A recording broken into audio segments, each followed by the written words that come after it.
Bab 1169, Tao Langit Salah. Dinasti Zhou.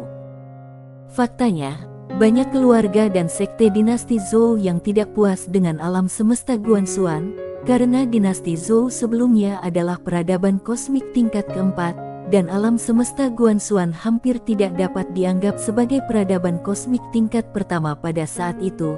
Jadi bukankah tidak masuk akal kalau peradaban kosmik tingkat keempat menyerah pada peradaban kosmik tingkat pertama? Tentu saja, mereka masih mengakui Sander Ye. Bagaimanapun, ketika dinasti Zhou menghadapi krisis kehancuran negara, Sander Ye maju membela, tapi lebih banyak kekuatan yang beranggapan Sander Ye sudah diuntungkan dengan mendapatkan Fanny Zhou. Kalau peradaban kosmik tingkat pertama bergabung dengan peradaban kosmik tingkat keempat, apa itu kalau bukan untung besar? Jadi, ketika dinasti Zhou ingin bergabung dengan Akademi Guanxuan, dinasti Zhou mendapat banyak keberatan. Tetapi, karena penindasan yang kuat dari Fanny Zhou dan keluarga kerajaan dinasti Zhou, banyak kekuatan dan sekte yang akhirnya menyerah. Tetapi biarpun menyerah, mereka tidak senang, apalagi ketika ada perbedaan kekuatan yang besar antara sekte kekuatan utama alam semesta Guanxuan dan sekte kekuatan utama dinasti Zhou. Dinasti Zhou tetap harus menyerah kepada alam semesta Guanxuan, yang menjadikan banyak sekte kuat dinasti Zhou yang sangat tidak puas. Maka dari itu, kekuatan dan sekte utama dinasti Zhou semuanya memiliki rasa superioritas alami terhadap alam semesta Guanxuan. Tetapi untungnya, Fanny Zhou mengusulkan pemerintahan daerah. Jadi, biarpun kadang-kadang terjadi perselisihan kecil antara dinasti Zhou dan alam semesta Guanxuan selama bertahun-tahun, tapi tidak ada masalah besar. Kali ini, alasan Li Guozhou begitu marah adalah karena salah satu kepala akademi dinasti Zhou terbunuh. Ini hanyalah penghinaan terhadap dinasti Zhou. 10 keluarga harus dibantai sebagai peringatan bagi orang lain. Di belakang Li Guozhou, orang berjubah hitam masih sedikit khawatir, Ren Zhou melanggar hukum Guanxuan, masalah ini. Li Guozhou melambaikan tangannya dan berkata dengan nada tidak setuju, apakah ini hanya untuk menghasilkan uang? Apa masalahnya? Adapun hukum Guanxuan, memang apa itu? Berbicara tentang ini, dia tampak menghina dan melanjutkan, di luar alam semesta Guanxuan, siapa yang menganggap serius hal itu? Orang berjubah hitam ingin mengatakan sesuatu yang lain, tapi Li Guozhou menatapnya dengan dingin, jangan berkata apa-apa lagi, segera kirimkan semua mata-mata. Bahkan kalau mereka menggali 3 kaki ke dalam tanah, mereka harus menemukannya untuk aku. Orang berjubah hitam ragu-ragu sejenak, mendesah dengan suara rendah, dan berkata, iya. Setelah berbicara, dia mundur. Di aula, Li Guozhou perlahan menutup matanya, beraninya kamu menyinggung dinasti Zhou, kamu benar-benar tidak tahu diri. Benua terbengkalai. Setelah Sander Ye membawa Zala melewati 2 gunung, mereka menemukan beberapa istana megah terlihat samar-samar di gunung yang jaraknya ribuan kaki di depan mereka. Sander Ye tahu bahwa ini pasti sekte tertentu yang ditinggalkan oleh kekuatan yang meninggalkan benua ini. Sander Ye menarik Zala dan terus bergerak maju. Dia menemukan bahwa gadis ini sebenarnya sangat mampu menanggung kesulitan. Dia memanjat gunung dan punggung bukit di sepanjang jalan tanpa mengeluarkan suara. Saat Zala berjalan, dia memakan daging spiritual yang sudah dia panggang sebelumnya. Dia memakannya dengan sangat liar, mengunyahnya dengan suapan besar, dan mulutnya penuh dengan minyak. Sander Ye meliriknya dan tersenyum, jangan makan terburu-buru, masih ada beberapa di dalam cincin penyimpanan. Aku akan panggang untukmu kalau waktunya tiba. Zala meliriknya dan tidak berkata apa-apa, tapi kecepatan makannya melambat. Pada saat ini, cahaya biru lain naik ke langit di kejauhan, langsung ke langit, tetapi cahaya itu meredup lagi dalam sekejap dan menghilang sepenuhnya setelah beberapa saat. Jaraknya sekarang sangat dekat, jadi dia bisa melihat dengan jelas bahwa inilah formasinya. Kamu bisa pergi ke langit. Sander Ye menarik Zala untuk mempercepat. Setelah mendaki beberapa bukit, mereka sampai di puncak gunung dalam waktu singkat. Ada beberapa bangunan megah tidak jauh di depan mereka dengan sejumlah sejarah tertentu, dan cahaya biru itu dipancarkan dari belakang salah satu aula utama. Ada fluktuasi energi spiritual. Sander Ye melihat sekeliling, lalu menarik Zala ke belakang gedung. Di ruang terbuka beberapa kaki jauhnya di depan mereka, ada platform batu besar. Di platform batu itu ada portal teleportasi. Funo berdiri di atas platform batu dan berpikir dengan alisnya berkerut. Saat ini, dia tiba-tiba menoleh untuk melihat ke arah Sander Ye dan Zala. Saat dia melihat mereka berdua, dia sedikit terkejut. Kalian? Sander Ye melirik ke arah Funo. Jelas sekali, orang ini tidak bisa mengaktifkan portal teleportasi, tapi itu normal. Sander Ye menarik Zala ke portal teleportasi. Dia melihat portal teleportasi. Hanya dengan sekali melihat, dia bisa melihat tembus formasi. Bagaimanapun, formasi di tempat ini sama sekali tidak canggih, itu hanya yang paling sederhana. Pada saat ini, Funo tiba-tiba tersenyum dan berkata, "Saudara tahu tentang portal teleportasi?" Sander Ye mengangguk, "Aku mengerti sedikit." Mendengar hal tersebut, senyuman di wajah Funo tiba-tiba menjadi lebih cerah. "Aku tidak begitu mengerti." Sander Ye mengabaikannya. Dia membawa Zala ke portal teleportasi. Dia melihat sekeliling. Akhirnya, dia menemukan lokasi mata formasi itu. Dia menarik Zala ke lokasi mata formasi itu, dan kemudian mengeluarkan sepotong kristal spiritual dan dilemparkan ke dalam.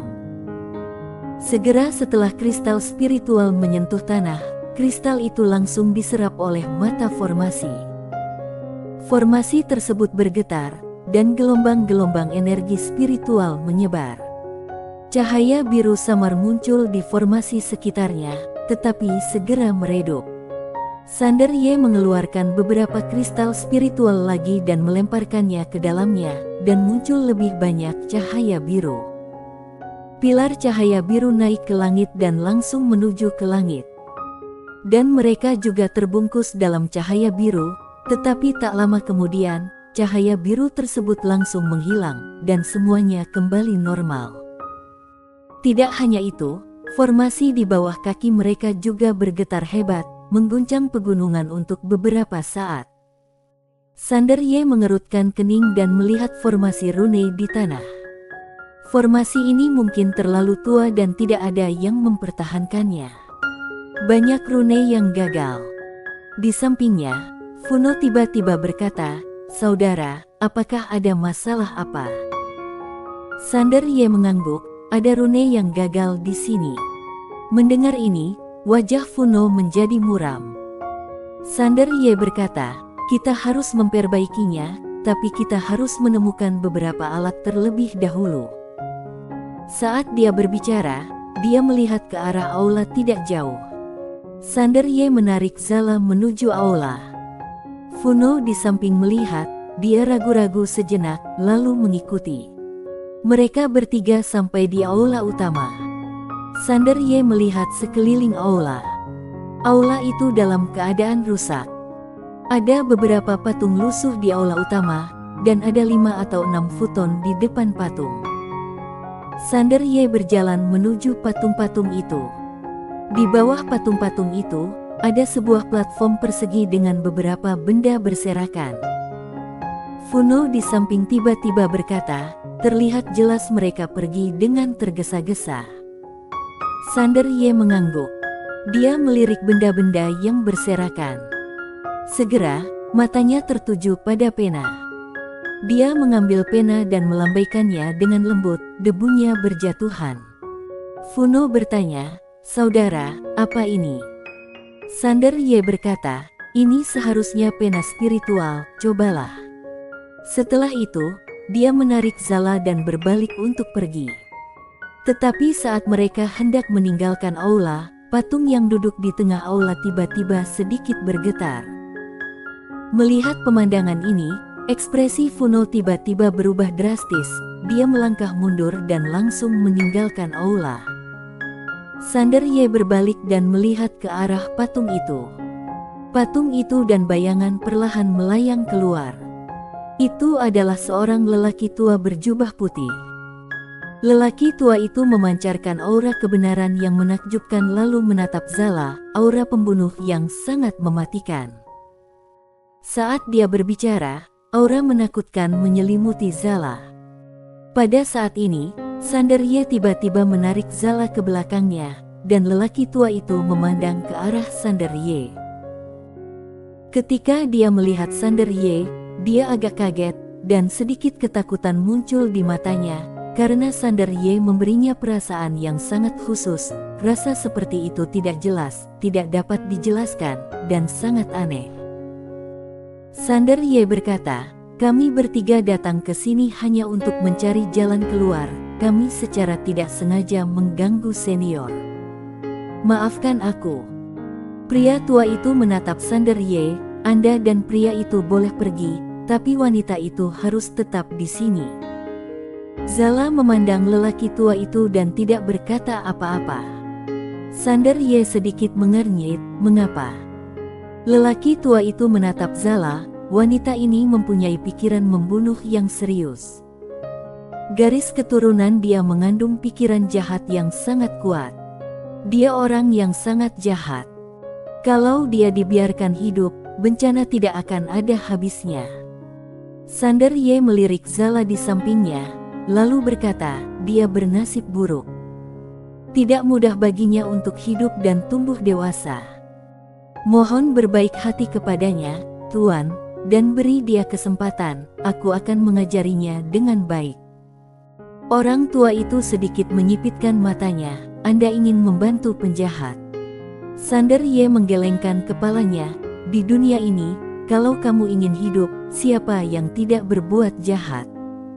Ini adalah kesalahan dunia. Orang tua itu tiba-tiba memancarkan aura yang menyelimuti Sander Ye. Apakah kamu tahu orang seperti dia tidak ditoleransi oleh surga? Sander Ye menatap langsung ke orang tua itu, langit tidak mengizinkannya, maka langit salah. Langit salah. Begitu kata-kata ini keluar, aula tiba-tiba menjadi sunyi. Zala memandang Sander Ye dan tidak berkata apa-apa. Orang tua itu menatap Sander Ye. Saat ini, dia sangat terkejut. Dia tidak menyangka bahwa seorang pemuda akan berani mengucapkan kata-kata berbahaya seperti itu. Langit. Itulah keberadaan yang paling menakjubkan di hati para kultivatornya. Beraninya kamu mengatakan bahwa langit salah. Apakah orang bodoh tidak kenal takut? Orang tua itu menatap Sander Ye, keduanya saling bertatapan. Setelah beberapa saat, lelaki tua itu melirik Zala yang bersembunyi di belakang Sander Ye, lalu menatap Sander Ye. Matanya tiba-tiba menyipit, dengan sedikit marah di matanya. Kamu ternyata memiliki aura yang sama dengannya, tidak heran kamu begitu membelanya, karena kalian semua adalah orang jahat, semua pantas mati. Garis keturunan istimewa. Orang tua itu tidak menyangka akan ada garis keturunan khusus di benua terbengkalai ini, dan garis keturunan khusus ini akan sangat membantu para kultivator seperti mereka, terutama beberapa garis keturunan khusus terbaik, yang lebih menakutkan daripada ramuan ajaib dan meminumnya bisa mengurangi ratusan tahun latihan. Sander Ye menatap lelaki tua itu dan menyipitkan matanya. Orang tua itu tiba-tiba mengangkat tangan kanannya, lalu menekannya dengan lembut. Untuk sesaat, tekanan mengerikan yang tak terlihat menyelimuti seluruh aula. Pada saat ini, Sander Ye tiba-tiba mengambil pisau di tangan Zala, dan dia menebaskannya langsung ke telapak tangannya. Sander Ye langsung menempelkan telapak tangannya yang berdarah ke mulut Zala, minum. Zala berkedip, tidak menolak, dan menyedotnya dengan keras. Saat darah Sander Ye mengalir, mata Zala langsung berubah menjadi merah darah. Seiring berjalannya waktu, garis keturunan miliknya mulai bermutasi. Bang! Kemudian, nafas garis keturunan yang mengerikan keluar dari tubuh Zala. Garis keturunan iblis gila. Bersambung.